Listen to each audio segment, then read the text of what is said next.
பிரசாந்த் கிஷோர் வந்து பார்த்தீங்கன்னா ஜனசுராஜ் என்ற ஒரு கட்சியை தொடங்கப்படுறாரு. ஸோ அந்த கட்சி வந்து பார்த்தீங்கன்னா கிட்டத்தட்ட மக்களிடம் வந்து 2 கோடி பேரிடம் வந்து ஒரு தலாக்கு $100 கொடுங்க.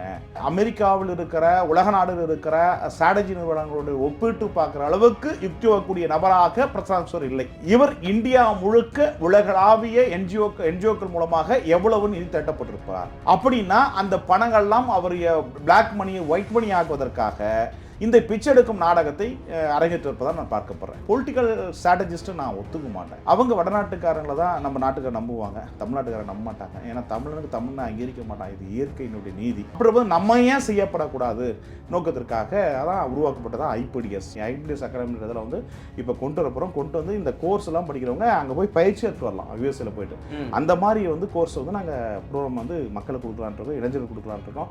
நாளைய சங்கதிகளாவது ஜனநாயகத்தை பாதுகாக்கின்ற கலெக்ஷன் கரப்ஷன் கமிஷன் இல்லாத ஒரு ஜனநாயகத்தை டெமோக்ரஸி பாதுகாக்கக்கூடிய நபர்களை உருவாக்கக்கூடிய பணியில் எங்கள் ஐபிடிஎஸ் நிறுவனம் செயல்படுவதாக தெரிவித்து கொள்கிறேன்.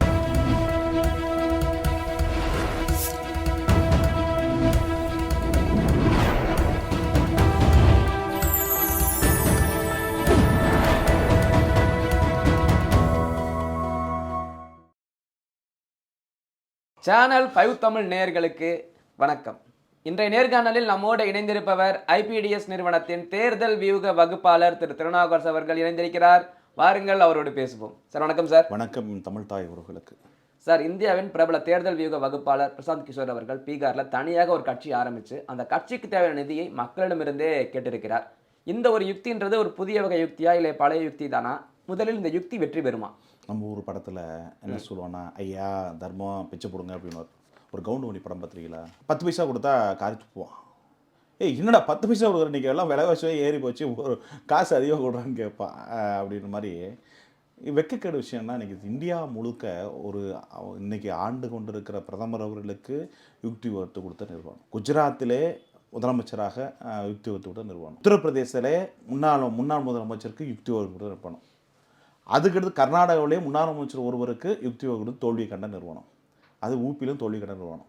அதுக்கடுத்து வெஸ்ட் பெங்காலில் இன்றைக்கு இருக்கிற அரசை ஆண்டு கொண்டு இருக்கிற முதலமைச்சருக்கு யுக்தி வகுத்து நிறுவனம். இங்கே இருக்கிற தமிழகத்தை ஏமாற்றி கொண்டு இருக்கிற ஒரு மக்களுக்கு விரோதமான தேர்தலுக்கு விட்டு இன்றைக்கி ஏமாற்றி மாட்டிட்டு கொண்டு இருக்கிற இந்த அரசுக்கு யுக்தி வகுத்த நிறுவனம். இப்படி இந்தியா முழுக்க பல நிறுவனங்களில் நம்ம உதாரணத்துக்கு தமிழகத்திலே ஆட்சியாளர்கள் அவர்களே வந்து பார்த்தீங்கன்னா ஒரு மிகப்பெரிய தொகையை கொடுத்ததாக சொல்லப்பட்டார்கள். சுமார் 500 கோடி ரூபாய் என்ற புரளிகள் கிளப்பப்பட்டார்கள். உண்மையோ பொய்யோ தெரியவில்லை.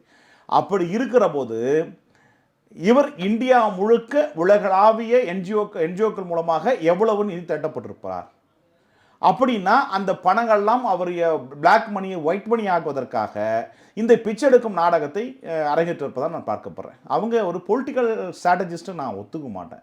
இந்த போட்டியில் நான் துறையில் இருக்கக்கூடிய நபராக தமிழனாக இருப்பதனால ஒரு சொல்வதாக இருந்துச்சுன்னா, அவங்க வடநாட்டுக்காரங்களை தான் நம்ம நாட்டுக்கார நம்புவாங்க, தமிழ்நாட்டுக்காரங்க நம்ப மாட்டாங்க. ஏன்னா தமிழனுக்கு தமிழ்னு அங்கீகரிக்க மாட்டாங்க. இது இயற்கையினுடைய நீதி. அப்படி பார்க்குற போது பிரசாந்த் கிஷோர் யுக்தி வகுப்பவர் கிடையாது. அமெரிக்கா போகிறார், ஒரு பொறியியல் படித்தவர். அங்கே போயிட்டு அங்கே இருக்கிற மெத்தடாலஜி கொஞ்சம் கேட்ச்மெண்ட் வந்து இங்கே வந்து பயன்படுத்தப்படுறார். அவ்வளோதான் ஒழிய முழுமையாக அமெரிக்காவில் இருக்கிற உலக நாடுகள் இருக்கிற ஸ்ட்ராட்டஜி நிறுவனங்களோட ஒப்பிட்டு பார்க்குற அளவுக்கு யுக்தி வரக்கூடிய நபராக பிரசாந்த் கிஷோர் இல்லை. அது அந்த துறையில் நான் சார்ந்து படித்து அனுபவம் பெற்றிருப்பதனால் நான் சொல்கிறேன். இல்லைனா அந்த துறையை பற்றி எனக்கு டாக்டரானா டாக்டருக்கு தெரியும், வக்கீல்னா வக்கீல் தெரியும். அது மாதிரி வந்து இதை பற்றிய ஒரு சாதாரண ஒரு சர்வே எடுக்கிற course cultural communication media export credit course வந்து ஃபாதர் ராஜநாயகனுடைய தலைமையில் அந்த கோர்ஸில் வந்து நான் 2 வருஷம் படித்து கிரெடிட் கோர்ஸ் வாங்கினேன் லயோலா காலேஜில்.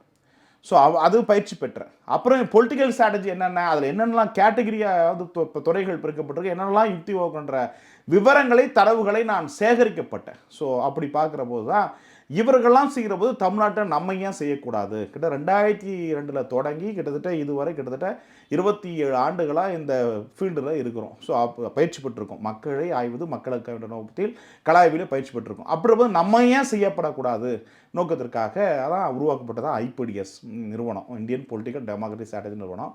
இந்த இடத்துல தமிழகத்தை ஆண்டவர்களும் ஆண்டு கொண்டிருப்பவரும் 2 பேருமே வந்து தவறுதலாக நபர்களை தேர்வு செய்து விட்டாங்க. சுனிலும் வந்து பார்த்தீங்கன்னா பெரிய ஆகச்சிறந்த அறிவாளி நான் ஏற்றுக்கொள்ள மாட்டேன். உதாரணத்துக்கு கிராமத்தில் டைலர் கடை ஒருத்த வைப்பான். பக்கத்துக்காரனே என்ன பண்ணுவான், வந்து டைலர் கடையில் கற்றுக்குவான். ஒரு நாளைக்கு தண்ணி துணியை வெட்டுவான், 2 நாளைக்கு தைப்பான், 2 நாளைக்கு போவான். அடுத்து நான் ஒரு வாரம் கழிச்சு வந்து பக்கத்தில் போய் கடை வச்சுக்குவான். அது மாதிரி கதையை தான் அந்த பிரசாந்த் கிஷோர்லேருந்து வெளியே வந்த டீமான்னு சொல்லப்படுகிற சுனில் கிட்ட ஒன்றும் டீம் எல்லாம் ஒன்றும் இல்லை. ஏன்னா சுனிலுடைய டீம் எனக்கு தெரியும், சுனிலவே நன்கு எனக்கு தெரியும். ஏன்னா போன ஆட்சியில் முதலமைச்சராக இருந்தபோது முன்னாள் முதலமைச்சர் இருந்தபோது அவரும் வந்து என்கிட்ட சில தரவுகள்லாம் கேட்டாங்க. அதன் அடிப்படையில் ஜே நியூஸ் பக்கத்தில் இருக்கிற சுனில் ஆஃபீஸ் இருக்கும் போது நான் நேரடியாக அமர்ந்து பேசினேன். சில விஷயங்கள் அவங்கள பற்றி தெரிகின்ற போது சொல்கிறேன். அவங்க ஒரு பொலிட்டிக்கல் ஸ்ட்ராட்டஜி நிறுவனமாக நான் பார்க்கப்படலை, ஒரு போலி நிறுவனமாக தான் நான் பார்க்கப்படுறேன். அதனால தான் இந்நாள் அமைச்சர் வந்து ஒரு காலத்தில் புறக்கணித்தாராக நான் பார்க்கப்படுறேன். இன்றைக்கி இருக்கிற முன்னாள் முதலமைச்சர் என்ன பண்ணார்னா, அந்த அவங்ககிட்ட இருந்து நான் இவங்ககிட்ட ஏதோ பெருசாக புதையலுக்குன்னு சொல்லி சேர்த்துட்டு இவரும் கெட்ட அவரும் கெட்ட தான் சுனில் கிட்ட கெட்டது. அதுக்கடுத்து பிரசாந்த் கிஷோர் வந்து பார்த்தீங்கன்னா வேறு யாரும் போகணுன்றதுக்கு தற்போதைய ஆளுங்கட்சி வந்து பயன்படுத்தப்பட்டாங்க ஒழிய மற்றபடி அவங்க வந்து பிரசாந்த் கிஷோருடைய யுக்தியை முழுமையாக கடைப்பிடிக்கப்படலை. அவர் வந்து கொடுக்கப்பட்ட லிஸ்ட்டை வந்து இந்த ஆளுங்கட்சி சேர்ந்தவங்க வெளியிடப்படலை. ஸோ அதுலேருந்தே தெரியுது பிரசாந்த் கிஷோர் எந்தளவுக்கு முக்கியத்துவம் கொடுத்தாங்கன்னு சொல்லிட்டு. இந்நாள் அமைச்சராக இருக்கிற பொதுப்பணித்துறை அமைச்சரும், இந்நாள் அமைச்சர் இருக்கிற நேருடைய அமைச்சரும், இந்நாள் அமைச்சராக இருக்கிற நகர்ப்புறத்துறை அமைச்சருடைய வீடுகளில் தான் வந்து அந்த அமைப்பினுடைய இந்த ஆளுங்கட்சியினுடைய அமைப்பினுடைய தொண்டர்கள் குவிக்கப்பட்டு அங்கே தான் வந்து சீட்டுகள் வந்து பெறப்பட்டாங்க, சட்டமன்றக்கான சீட்டுகள். அப்படி பார்க்குற போது இங்கே எங்கே பிரசாந்த் கிஷோருடையும் எடுபட்டுச்சுன்னு நினைக்கிறீங்க? இல்லை, சுனில் அவர்களை அதிமுக கொண்டு வந்ததன் காரணம் 2019 தற்போதைய ஆளும் கட்சி அன்னைக்கு வெற்றி பெற்றது நாடாளுமன்ற தேர்தலில். ஸோ அதனுடைய தாக்கம் வந்தானே அப்போதைய எதிர்கட்சி சுனிலை கொண்டு வந்திருக்கலாம். இல்லை, அது எப்படின்னா உங்ககிட்ட ஒருத்தர் சேர்ந்துருக்கணும்னு வச்சுக்கேன், டே அந்த கடை எல்லாம் வேகமாக ஓடுது அப்படின்னா அவன்கிட்ட ஏதோ விஷயம் இருக்குது, அவனை விட்டு போயிட்டான், அப்புறம் அவனை நம்ம கடையில் சேர்த்துக்குவோம் அப்படின்னும். அவன் என்ன பண்ணியிருப்பான், அந்த கடையில் அங்கெல்லாம் கெடுத்து குடிச்சாக்கி வச்சுருப்பான், அங்கே பார்த்து இங்கே கடையில் வந்து குடிச்சாக்கி போவான். ஸோ அவனும் கெட்டு இவனும் கெட்டு போன கதை தான் தமிழகத்தில் ஆன கதை. சரியா? அப்படி பார்க்குற போது பிரசாந்த் கிஷோர் வந்து பார்த்திங்கன்னா ஜனசுராஜ் என்ற ஒரு கட்சியை தொடங்கப்படுறார். ஸோ அந்த கட்சி வந்து பார்த்திங்கன்னா கிட்டத்தட்ட மக்களிடம் வந்து 2 கோடி பேரிடம் வந்து ஒரு தலாக்கு 100 ரூபா கொடுங்க, கொடுத்தீங்கன்னா நான் வந்து சிறந்த ஒரு அரசியல் ஜனநாயகத்தை வந்து பாதுகாக்கிற வகையில் நான் கொடுப்பேன். ஏன்னா வந்து நான் எனக்கு கொடுக்குறேன்னா வந்து கான்ட்ராக்ட் விட்டுருவேன், டெண்டர் விட்டுருவேன், இப்படி பல்வேறு விதமான ஆட்கள் இருக்காங்க, அவங்களாம் எனக்கு பணம் கொடுத்துருவாங்க, ஆனால் நியாயமான ஆட்சி நான் கொடுக்க முடியாதுன்ற ஒரு அல்வா வார்த்தையை சொல்லப்பட்டிருக்கார்.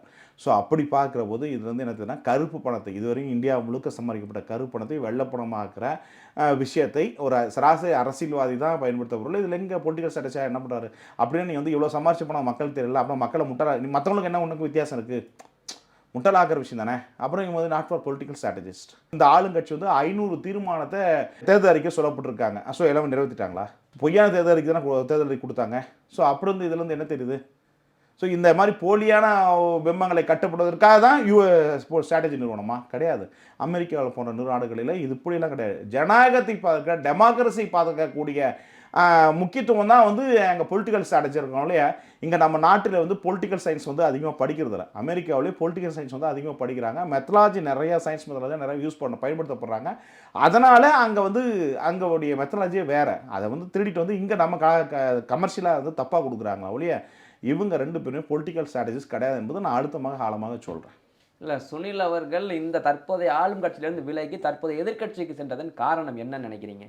அதுதான் இங்கிட்ட ஏதோ பெருசாக இருக்குது புதையல் எல்லாம் விஷயம் தெரியும், நமக்கு கொட்ட வந்தால் அந்த விஷயம்லாம் வந்து நம்ம உடனே ஜெயிச்சிடானு என்னாச்சு, தானம் கெட்டதான் மிச்சமாச்சு. ஸோ மொத்தம் இளம் தான் மிச்சமாச்சு. ஸோ அவங்ககிட்ட விஷயம் இல்லை, சப்ஜெக்ட் இல்லை. இல்லை, நீங்கள் பிரசாந்த் கிஷோர் அந்த அளவுக்கு ஒரு தேர்தல் வியூக வகுப்பாளரே இல்லைன்னு சொல்கிறீங்க. 2012 தற்போதைய பிரதமரை அன்றைக்கு முதல்வராக ஆக்கினது பிரசாந்த் கிஷோர் தான். அதன் தாக்கம் தான் அந்த அதுக்கப்புறம் பிரதமராக அவருடைய பேர் அடிபட்டது. இருந்த ஆட்சி முன்னாள் பிரதமருடைய ஆட்சியில் அன்னைக்கு இருந்த காமன்வெல்த் ஊழல், 2G ஊழல், இப்படி பல்வேறு ஊழல்கள், கரப்ஷன் கமிஷன் ஆட்சி மக்களிடம் வந்து 10 ஆண்டுகள் விரக்திந்த காரணமாகத்தான் அவர் அந்த இடத்துல யாராக இருந்தாலும் வெற்றி பெற்றிருப்பாங்க. அந்த மாதிரி சூழ்நிலை அந்த ஆளுங்கட்சி மீது அதிருப்தி இந்த காரணத்தால் தான் வெற்றி பெற்றார்கள் ஒழிய நீங்கள் நினைக்கிற மாதிரி வந்து இவருடைய மூளைதால் தான் வெற்றி பெற்றாங்கன்னு நான் அறவே ஏற்றுக்க மாட்டேன். அந்த முழு விஷயங்கள் எனக்கு தெரியும். ஆகவே இதெல்லாம் கடந்து போவோம். பட் ஆனால் இவர்கள் யுக்தி வகுப்பாளர் என்பதை நான் போட்டிக்கோ பொறாமைக்கோ சொல்கிறேன்னு நினச்சி வேண்டாம். உண்மையிலே யுக்தி வகுப்பாளர் இல்லைன்றது நான் அந்த துறையில் இருப்பதனால நான் சொல்கிறேன். ஆனால் வெற்றிகள் அவர் தேர்தல் வியூக வகுப்பாளர் தானே சொல்லுது. இல்லை, அதாவது இந்த ஆளுங்கட்சியை சேர்ந்தவங்க வந்து பார்த்தீங்கன்னா வெற்றி பெற்ற சொன்னால் குறைஞ்சபட்சம் 160 சீட் 120 சீட் வெற்றி பெற்றிருக்கணும். அதான் வந்து ஒரு ஸ்ட்ராட்டஜி வகுத்து நிறுவனம் அப்படி வந்து வகுத்து கொடுக்கல. இன்னொரு விஷயம் வந்து அந்த அந்த டீமில் படித்தவங்கலாம் பார்த்தீங்கன்னா என்னுடைய ஜூனியர்ஸ், அழகலை ஜூனியர்ஸ் தமிழ்நாட்டில் வந்து நிறைய பேர் ஜாயின் பண்ணாங்க. சோசியாலஜி படிக்கப்பட்ட பசங்கள்லாம் 60,000 70,000 சம்பளம் கொடுக்கப்பட்டாங்க. ஆனால் அவர்களுக்கே வந்து பொலிட்டிக்கல்லாம் என்னன்னு தெரியாது. டிகிரி முடிச்சுட்டு வரான், ஜாப் அப்ளை பண்ணால் கிடைச்சது, அதனால் ஜாயின் பண்ணி வேலை செய்கிறன ஒழிய அவனுக்கு பொலிட்டிக்கலுடைய வரலாற்று ஹிஸ்ட்ரி, வரலாற்றை பற்றி என்ன, இன்றைக்கு ஆளும் அரசு என்ன, ஆண்ட கட்சி அரசு என்ன இதுக்கு முன்னாடி என்ன செஞ்சாங்க, இது பண்ணான்ற அரசியல் புரிதல் கூட இல்லாத ஒரு இளைஞர்கள் தான் அந்த கம்பெனியில் வேலை செஞ்சாங்க ஒழிய ஆகச்சிறந்த அறிவாளிகள் வேலை பார்த்து வந்த கம்பெனினா ஒத்துக்க மாட்டேன். அப்படி சொல்லப்போனால் நான் இன்னொரு விஷயம் கூட நான் விடுறேன். நான் ஆந்திராவில் நான் வந்து சர்வேலாம் வந்து எடுத்துகிட்டு வந்து அந்த வீடியோ கூட இப்போ கூட நான் பேசின பிறகு கூட போட கேட்டுங்க. அங்கே பவன் கல்யாணம் சந்தர்ப்பம் ஒன்று சேர்ந்தால் ஜெயிப்பான்னு சொல்லிட்டு அப்பயே சொல்லிட்டாங்க. அதாவது இந்நாள் ஆளுங்கட்சியாக இருக்கக்கூடிய முதலமைச்சரும் அந்த துணை அமைச்சர் இருக்கிற 2 பேரும் இணைந்தால் ஆட்சி பிடிப்பார்கள் என்று மக்களே அன்றைக்கு சொல்லிவிட்டாங்க ஆந்திராவில். அப்படின்ற போது அங்கே வந்து பிரசாந்த் இருக்கிற டீம் வந்து வேலை பார்த்தா ஜெயிச்சான்னு சொன்னால் எப்படி ஏற்றுக்க முடியும்? ஸோ இந்த தேர்தல் வருவதற்கு முன்னாடி, அவர்கள் இணைவதற்கு முன்னாடியே நான் போய் சர்வே எடுத்து வந்தேன் ஆந்திராவில். ஸோ இவர்களும் இவருடைய சார்ந்த டீமும் மொத்தம் 10 நிறுவனமும் வியாபார நோக்கத்திற்காக உருவாக்கப்பட்ட நிறுவனம் இல்லையா. ஜனநாயகத்தை இந்தியா மிகப்பெரிய நாடு, உலகளாவிய மக்கள் தொகை நிறைந்த நாடு, உலகத்தில் நம்பர் 1 நாடாக சாதனை படைக்கப்படுற நாடு இந்தியா. அப்படின்ற போது ஜனநாயக நாட்டில் டெமோக்ரஸி பாதுகாக்கின்ற விஷயத்தை அரிஸ்டாட்டில், சாக்ரட்டிஸ், ஏதென்ஸில் உருவாக்கப்பட்ட அந்த ஜனநாயக தூணுக்கு எதிராக இருக்கக்கூடிய நபராக பிரசாந்த் கிஷோரும் சொல்லிலும் மற்ற மேனாவர்களும் இருக்கிறதா வெட்கக்கேடான விஷயமாக பார்க்கப்படுகிறது. நீங்க சொல்ற காரணங்கள் எல்லாம் தேர்தலில் நிக்கிறவங்க ஏற்க மாட்டாங்க. அவங்களுக்கு தேவை வெற்றி. அந்த வெற்றி அவர் இருக்கும் பட்சத்தில் கொடுக்குறாரு. அப்போ அவர் பின்னாடி தானே போவாங்க. அவங்க கொடுக்கலைங்க. அவன் நேரம் ஜெயிக்கிறாங்க அரசியல். அவங்க ஒன்றும் வேலை செய்யலைங்க. அவன் எனக்கு தெரியுங்க. அது சொல்லணும், நிறைய விஷயம் சொல்லணும். கிட்டத்தட்ட உங்களுக்கு 1 hour சொல்லணும் அவங்க என்னெல்லாம் பண்ணாங்கன்னு எனக்கு சொல்லணும். அதெல்லாம் வந்து எனக்கு தெரியும். அதனால் வந்து சொல்கிறேன், அவங்க யுக்தி வகுப்பாலும் இல்லை. அரசியல் தலைவர்கள் ஏமாற்றப்படுகிறார்கள். எங்கள் 2 தலைவர்களை ஏமாற்றிட்டாங்க, அவ்வளோதான். அவன் ஒரு 500 கோடி ஆட்டையை விட்டு போயிட்டான், இவன் ஒரு 200 கோடி 300 கோடி ஆட்டையை விட்டு போயிட்டான், அவ்வளோதான் மிச்சம் போலே. மற்றபடி 2 பேருக்கும் வந்து ரிசல்ட் வந்து 2 பேருக்கும் பெம்பலக்கா பிளாகி பண்ணிட்டு போயிட்டானுங்க, அவ்வளோதான். வேற ஒன்றும் இல்லை. தமிழ்நாட்டுனா தமிழ்நாட்டை வடநாட்டுக்காரன் ஏமாற்றி போயிட்டான். அதுதான் பார்க்க வேண்டிய விஷயம். இல்லை, தேர்தல் யுக்தி வகுப்பு அப்படின்றது நான் உங்களுக்கு விஷயம் ஒன்று சொல்கிறேன். 2019 நான் வந்து பாராளுமன்ற தேர்தல் விட்டேன். அதை காட்சி இப்போ போடுறோம் பாருங்கள். சொன்னபடி வந்துச்சு. போன சட்டமன்ற எலெக்ஷனில் சொன்னபடி வந்துச்சு. அதோடைய போஸ்ட்டும் இப்போ போடுறேன். அதுக்கடுத்து நாடாளுமன்ற தேர்தலில் நான் சொன்னதுபடியும் வந்துச்சு. அதோடைய எக்ஸிட் போல் இந்தியாவில் எல்லோரும் தோற்றாங்க. நான் 90% இருந்துச்சு. அதோடைய அதோடைய விஷயம் கூட போடுறேன் பார்த்துங்க. அதுக்கடுத்து கோயம்புத்தூர் மேட்ரு வந்து பார்த்திங்கன்னா எல்லாம் நான் தோக்கலை. நான் அங்கே போய் ஆய்வு பண்ணுற போது அங்கே வெற்றி பெறக்கூடிய வாய்ப்பாக இருந்துச்சு. அதை பயன்படுத்திக்காது போனது அவர்களுடைய தவறு. நான் எடுத்த கலர் ரிப்போர்ட் வந்து பார்த்தீங்கன்னா அந்த நொடியில் அவர்கள் வெற்றி பெறுவதற்கு வாய்ப்பாக இருந்தது. ஸோ அதுக்கு பின்னாடி வந்து பார்த்தீங்கன்னா மற்றவர்கள் எதிரணியை சேர்ந்தவர்கள் செய்கிற யுக்தியின் அடிப்படையில் இவர் வீழ்த்தப்பட்டால் அவர் வெற்றி பெற்றார் ஒழிய இதில் என் ஆய்வு தோக்கலை. என் ஆய்வும் நான் போட்ட புள்ளி விவரங்களும் வாக்குகளும் கரெக்டாக வந்துருச்சு. 20,000 தான் டிஃப்ரெண்ட்டு. ஸோ இதுக்கடுத்து எங்கேருந்து வருதுன்னா, ஆண்ட கட்சி வந்து அவர்களுக்கு பார்த்தீங்கன்னா ஒரு 8% ஓட்டம், அதுக்கிட்ட மாற்று ஒரு கட்சியிலேருந்து சுயாட்சிகளாக சேர்ந்து ஒரு 1% கிட்டத்தட்ட 13% ஓட்டு வந்து அப்படியே டிவைட் ஆனதால தான் வந்து இன்றைக்கு ஆளுங்கட்சி சேர்ந்தவர்கள் கோவையில் வெற்றி பெற்றாங்க ஒழிய, இல்லைனா நான் சொன்னது அங்கே வெற்றி பெற வாய்ப்பு தான் அந்த கேண்டிடேட்டாக இருந்தவங்க தவறிட்டாங்க நான் சொல்ல வரணும் ஒழிய அதனால் என் ஆய்வு தோத்துட்டுன்னு கிடையாது. இல்லை, இவங்களுடைய யுக்தி பார்த்தீங்கன்னா யாருக்கு சாதகமாக இருந்ததுன்னா கோவையில் தாமரை சின்னத்தை கொண்ட அந்த கட்சிக்கு தான் சாதகமாக இருந்தது. நீங்கள் சொன்ன யுக்தியெல்லாம் அப்படி தான் இருந்தது. ஆனால் அந்த இடத்துல வெற்றியை தவற விட்டது யாருன்னு நினைக்கிறீங்க? தாமரை கட்சியை சேர்ந்தவர்கள் தவற விட்டாங்க தான் பார்ப்பேன். வாய் கேட்டதை நம்ம தட்டில் சோறு இருக்குது எல்லாம் பேசிக்கிட்டோம், சாப்பிட்ற இடத்துல மிஸ் பண்ணது யாருடைய குற்றம்? வெற்றி உறுதி நல்லா தெரிஞ்சிச்சு. அந்த தெரித்த வந்து வாயில் சாப்பிட்டதுன்னா வயிற்று போகும், சாப்பிட்டு போட்டால் என்ன ஆகும்? அது மாதிரி தான் தோல்வி. ஸோ எதிர்க்க இருந்த சான்ஸை வாய்ப்பை தவற விட்டாங்கன்னு சொல்ல முடியும். வியூகம் வகுத்து கொடுத்தவங்க தப்பாக வகுத்து கொடுத்துட்டாங்க. ஆமாம், நான் ஒன்றும் வகுத்து கொடுக்கலையே. வாய்ப்பு இருந்தால் களத்தில் வாய்ப்பு தான் சொல்ல முடியும். அந்த வாய்ப்பை அவங்க பயன்படுத்தி யாருடைய தப்பு, யாருடைய குற்றம்? என்னுடைய குற்றம் அல்ல. நானாக போய் வியூகம் வகுத்து கொடுத்தேன் கிடையாது இல்லையா? ஜஸ்ட் ஃபார் அங்கே நல்ல களம் நல்லா இருக்குது, அந்த களத்தை பயன்படுத்திய தவறுது யாருடைய குற்றம்? நின்றவர்களுடைய குற்றம் அல்லவா? அவர்கள் அணுகுமுறையில் குற்றம் அல்லவா? தேர்தலில் யுக்திகள் வகுப்பில் குற்றம் அல்லவா? அதை சரிப்படுத்தானா எதிரிகளை வீழ்த்து வெற்றி பெற்றுக்கலாமே. ஸோ இதுதான் அந்த இடத்துல பார்க்க வேண்டிய விஷயமாக இருக்கிறது. எப்பயும் ஒருவர்னா தமிழனை ஏற்றுக்கொள்ள மாட்டாங்க, தமிழனுக்கு அங்கீகாரம் கிடைக்காது. ஏன்னா நம்ம விஷயங்கள்லாம் தெரிஞ்சுக்கிறதுக்காக மேக்ஸிமம் வந்து தமிழனுக்கு அங்கீகாரம் கொடுக்க மாட்டாங்க. இதுதான் நம்மகிட்ட இருக்கிற பெரிய பிரச்சனை.